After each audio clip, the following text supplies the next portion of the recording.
Hey team, I just want to show you really quick one of my go-to strategies for making some homemade salad dressing. It literally is going to take about 2 minutes, so I just wanted to show you how simple it really is.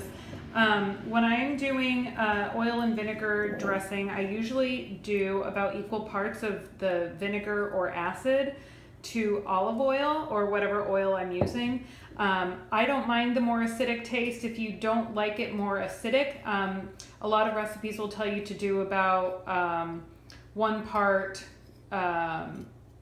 citrus or acid to 2 parts or 3 parts of olive oil. So play around with it and see what you like. But I like my dressing a little more astringent, a little less olive oily. So I'll just show you here. I don't even really measure anything. I just kind of go by sight. Today I'm using red wine vinegar.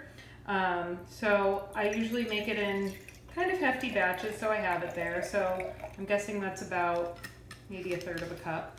So I'm just going to match that amount with olive oil. So about, again, even amount. Or maybe a little less today because it looks like I'm out of olive oil.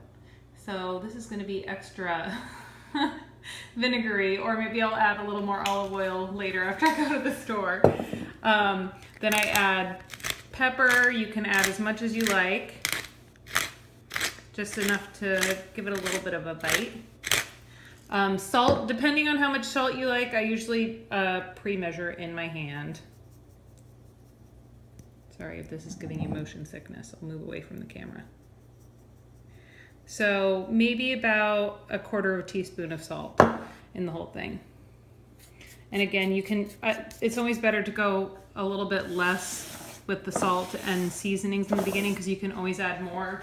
It's hard to take it away once you put it in.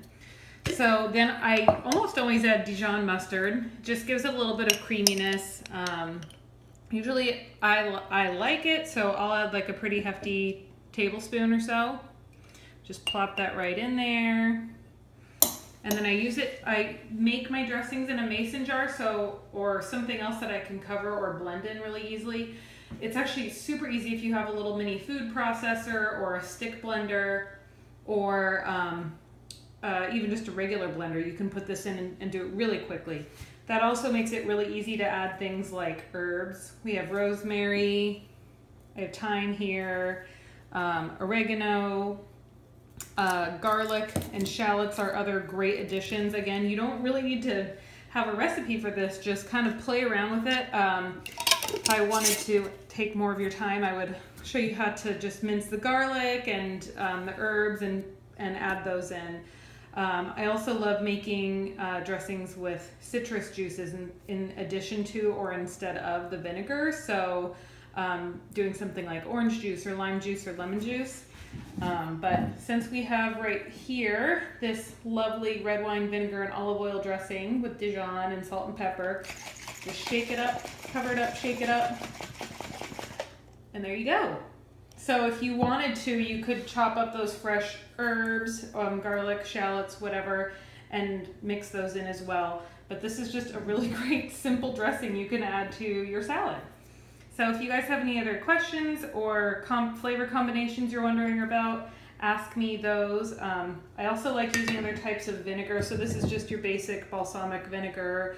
I have red or white wine vinegar. You can use, there are all sorts of flavored vinegars out there, so you can get creative. Same with olive oils as well, or different types of oils. So have fun.